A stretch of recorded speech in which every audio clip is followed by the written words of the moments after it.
Okay, I'm live. Yay. Okay, awesome. This is just an impromptu live. I'm so excited about some of the things that I'm learning, and I always love to share those things with you. I've also recently put up a poll in the group around how, this pandemic has affected your relationship with food and body, and I got a really beautiful array of responses. Many of you said that this experience, staying at home, being at home more actually has helped you identify certain things around food and body that allow you to give more attention and be more witness to it, as others have mentioned that it's actually created tension or worse issues around food and body. So I wanted to share this tool with you. I'm sharing this with my Peace with Food and Soul, in my Peace with Food and Soul group coaching program, but this is too good not to share, and I'd love to explore this a little bit with you. Because a lot of this, I would call it emotional eating potentially, or, we have a lot of negative beliefs and thoughts around what we look like when we look in the mirror. I mean, there's so many things we could dig into here. And it all comes down to emotional mastery and learning how to cope with uncomfortable feelings and feelings that are depleting, feelings like fear, anxiety, worry, that really deplete our bodies, not only mentally, but also physically. So if you're watching this, please say hello. I have no idea if I'll be able to see the comments come through. It seems to be a weird glitch when I record on my computer, but I will see if I see anything on my phone really quick. So let me pull that up. So yeah, so I'm really curious about this, and I want to explore a technique that I am using with my students in my coaching program to really help cultivate this emotional mastery so that we have a tool to cope with some of the more challenging emotions or depleting emotions that we have in day-to-day experiences, especially in relationship to all that we're experiencing in 2020. And of course, I wrote COVID in the title, but I mean, we have wildfires currently burning everywhere. I mean, there's like hurricanes on their way. It seems like 2020 has a wrath that most of us have never seen before. And it's affecting all of us emotionally in a different way. And so what I want to use today is I'm going to teach you a technique called heart-centered breathing. And it's a tool that we can use from Heart Math. And Heart Math, and I'm going to read the definition to you. Heart Math, some of you know what it is. I put another poll in there to explain Heart Math. But there is a lot of research on the energetic field of heart waves. And this is, oh my God, I love this stuff so much because it plays a deep and sincere role in our relationship with food and body, and as well as the reprogramming process to achieve a more healthy relationship with food and body through reprogramming thoughts, beliefs, and emotions. So Heart Math is as it's defined on their website, and feel free to jump over there, just type in Heart Math in your Google search and it'll come right up. It's a beautiful organization, but it's an innovative approach to improving emotional well-being by constructively changing your heart rhythm pattern to create something called physiological coherence. Okay, that's more for another Facebook Live, but this is a scientifically measurable state characterized by increased order and harmony in our mind, emotion, and body. And one thing that's really cool about the study of Heart Math is that they're finding that the fluidity of the wave pattern that's associated with our heart rate and our heart variability, if you look with certain devices that can measure this, is that the more fluid and even it is, the more it's associated with more renewing emotions, like joy, appreciation, love, so on and so forth. So if we can, and we can, control through a process, I'm going to teach you just one today, the rhythm of the heart, we actually have an immense opportunity to influence our physiological state and our emotions in a really, really profound way. And this is so empowering when it comes to relationship with food and body, because as I've talked about before, we have to start this process with curiosity and awareness of some of the thoughts and emotions that come up around food and body, challenge those beliefs. I mean, there's all kinds of tools and tips within that. But it's when we feel those depleting emotions, so when we're feeling fear or anxiety or worry, in the context of looking in the mirror or looking at something food wise, making a decision about what to eat, if we start to recognize those depleting emotions and we say, okay, I see you, I thank you, I'm ready to release you through a practice. It's very simple and very easy, and it's called heart focused breathing. We can start to reframe those negative thoughts, and we can start to bring our baseline from that more anxious, worried state that's being very well conditioned by our current state of affairs into a new baseline that's more rooted in joy, appreciation, and love, the things that all of us by nature want to experience more of. And, these renewing emotions, the love, the care, courage, tolerance, these increase longevity. They increase resilience to adversity. They increase our memory. So people are always asking me about brain health. What supplement do I take? You don't. You manage your stress. Like, that's how we, I think one of the most effective and direct tools to improving cognitive function is by improving our stress resilience. It increases problem solving, our intuition and creativity. So I call it the inner nutritionist, as we're embarking on the intuitive eating journey. And it really allows these renewing emotions. When we find these as our baseline, they provide tools for controlling emotions around food and body specifically. And I just love this work so, so much. So as you're working through the emotions associated with the pandemic, they may, the depleting emotions, fear, frustration, impatience, anxiety, worry, anger, all the things that can come up, especially watching the news, that really induce things like emotional eating, diminished performance, impaired mental function, so on and so forth. When we can counter those with an opposition of thought, not to say that we bypass them. I'm not asking anyone to bypass any emotions, but if we can, again, reframe our baseline and move ourselves into a more renewing emotional pattern, it can help us with our resilience as we cope with these emotions that don't always feel pleasant. And it can also help it will help benefit our physical health as well. So this is one piece of a bigger paradigm of health, right? That goes into and integrates very well with the mindful and intuitive stuff that I already teach in this group and outside of this group in my private coaching programs. So, all right. So again, like I mentioned, we have to become aware of the depleting emotions before we can do anything about them.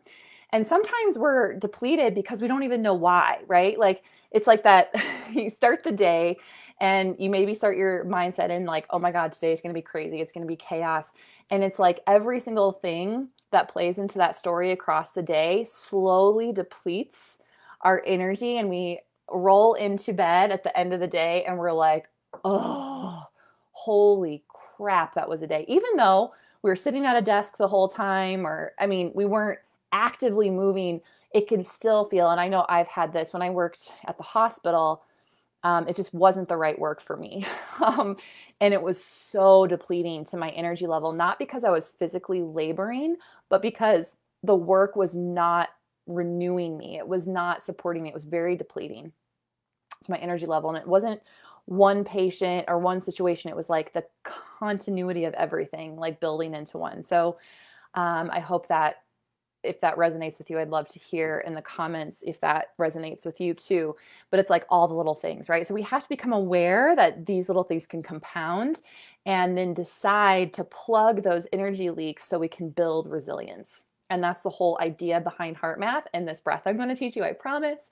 I just like to give you guys a little bit of background because I think it helps, especially those of you who are scientifically driven and you like data. It's fun to know that this information I'm sharing is actually backed up by science. And it just makes it more valid. Some things aren't backed up by science and they can still feel true, and they can still really work for you. And then it's nice to have like something to support what you're looking at. So let's talk about heart focused breathing. It's so simple. And in fact, when I was first introduced to it, I was like, this is too easy. Like when I think about reprogramming and, kind of uncovering the depth of wounds of our past and all this, it feels like it has to be almost complicated. And the beautiful thing about heart focused breathing is it's not complicated and it doesn't have to be, but it is super effective if practiced consistently over time. So this practice today, if you choose to do it with me, is not going to be life-changing in and of itself. It's if you decide to embrace this practice as part of your day-to-day. And in fact, Heart Math recommends doing this heart-focused breathing 10 times a day as you're learning it.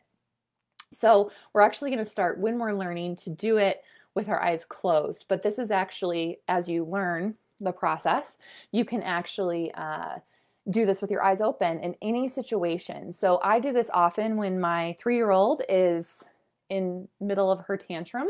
And my first inclination is to yell at her, right? Which is followed by eating an Oreo because I want to like increase the dopamine, right? After yelling. I'm just giving you guys real life examples of how this can play out. But what I can do is go into my heart focused breathing, change my emotional state, go from my depleting emotion of impatience and anger or frustration and move myself into a more renewing emotion of tolerance. Okay, as an example in the whole 3-year-old throwing a tantrum situation, right? But this can also be used in the context of COVID, just watching the news. Like some people feel like it is their responsibility to watch the news and know what's going on in this country. And while I agree with that, I also encourage people to be very careful with the amount of information they consume and where they consume it from, and to identify if it's fear mongering or whatnot, because the news, although we need to know what's going on in this country, it's important for our well-being in some ways, and to make decisions about future leaders. We also want to be very protective of the energy and how it affects us. So if you're someone who, like I am too, I like to listen to my radio station for like 10 minutes every other day or so, just so I know what's going on. And then I'm able to do heart-focused breathing to help ensure that it doesn't allow me to spiral into this depleting emotional thing that would potentially lead to distracted eating, to emotional eating, to non-aware eating, because I'm so wrapped up in the worry, the fear, the anxiety. So I hope this is making sense how it's connected to food and body. This is also important in those moments when you are feeling like, so many women have said to me, oh, COVID, I've gained the COVID-19. I hate that, by the way. I think I mentioned that in another live. But there's just a lot of guilt and shame that comes up with weight gain around COVID. And it's something that I want anybody listening right now who has witnessed some change in their body during the COVID cycle, that like there's nothing to be ashamed of. Adding or decreasing weight in our body is not a reflection of our self-worth. And though it can feel like it in the heat of the moment, it's our opportunity with this work to recognize a depleting emotion that results from stepping on the scale or looking on the mirror and seeing something that has shifted or changed in the body, recognizing that as anxiety, as worry, anger, fear, one of these depleting emotions, and deciding through a practice to start to change that, to start to reprogram that. And then this again is what I do in Peace with Food and Soul, in a very safe container with other women, to really help women stay accountable to this process, because it is a process and it takes time and energy and it takes some courage, because as we're reprogramming, it can be scary to leave our baseline, which oftentimes is rooted in fear because of our conditioning, and moving into a new baseline that's actually more rooted in love and courage. Actually making that transition requires attention and it can require support, because it can be scary and it can feel uncomfortable for so many women and men, but I'm speaking to women right now. So, okay. Are you guys ready? I'm just jabbering away, but I just love this stuff. Oh, Monica. Oh my God. I'm seeing comments. This is so exciting. Monica, I'm so glad you're watching. She says not only weight, but also overall gut health. And I assume, Monica, you are referring to COVID having an impact on gut health. And I'm so glad you brought this up, because as I've mentioned in previous videos, our gut health is actually intimately tied to our emotions. So we have the enteric nervous system, that is our gut nervous system, and it is so affected by emotion and belief. And it actually can, depleting emotions in this scenario can alter the function of the gut. So you may notice and witness more more gut disturbance as a result of stress related to this pandemic, related to the events of 2020. So being aware of it is the first step. And let's practice heart focused breathing as step number 2. Okay.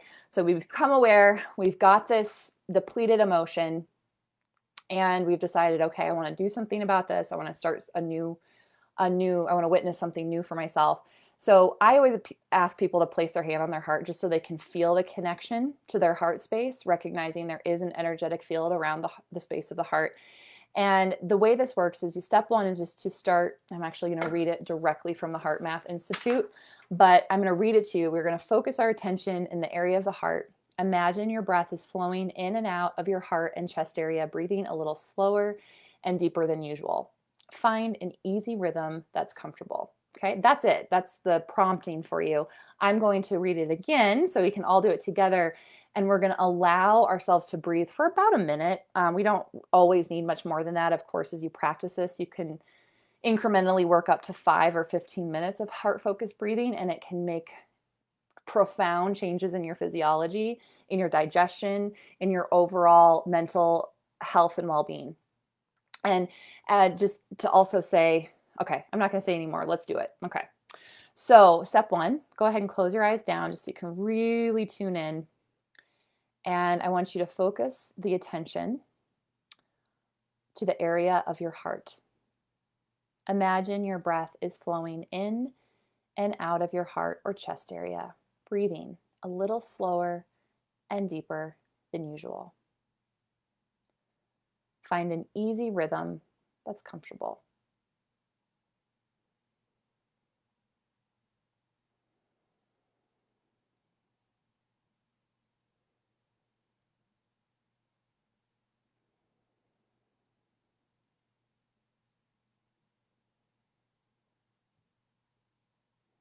I'll let you take a couple more breaths just to experience this for a brief moment in time.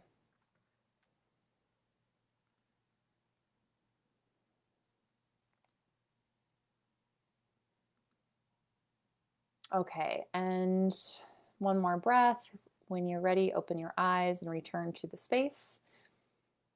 Okay, so again, curious what comes up for you. Please feel free to type comments. I love interaction if you're doing this with me. If you noticed any shift in your physiological state of being, in your mental state of being, what I found to be true for myself is that even just a minute of this breath pattern can be really profound in helping me from spiraling into a negative pattern of thought and belief, which is so easy to do, right? And there's more to heart math. I just wanted to use this as a kind of an example of how something very, very simple can have a profound effect on the body, especially when it comes to emotional mastery. And there are other systems within heart math that can be used to help build on this technique and to expand it into other ways to build resilience and support emotional eating. And I go into much more depth in my program, and I will share more tidbits here. But I wanted to start there. And since this live is almost 20 minutes long already, I like to keep these under 20 minutes. I think I'll end it there, but I'd love to field any questions or hear from you guys as to whether you've used this technique. Maybe you've been exposed to heart math. So many people I know have not, but this is a very fun, special group. So I'm curious for those of you who are watching this video, if you have experienced the heart math work. And if you haven't, check out heartmath.com. It's fabulous. It's a fabulous website for learning. And I love to tie the work from heart math into the work that I do with women to really help them see profound and transformational change in their life. Because I have said it over and over again, but how we eat and how we experience emotion around food is transformational. And it is like the key, in my opinion, to lifelong behavior change that's effortless and easy to maintain in the long run. And it really postures against the diet industry and the rules that we're subjected to and that are so pervasive in our society. So heart focused breathing, one of many tools we can use, but I hope that as you navigate 2020, and let's pray that it eases up by the end of the year, we have something to support us. And I would love to hear how it not only affects your response to food and body, but maybe even also to gut health, since it was mentioned in a comment here. Like, how do you experience digestion in a different way as it results to regulating our emotions? So that is it, my friends. Lovely jumping on for a quick live. I've got to run, but if you have any questions, let me know.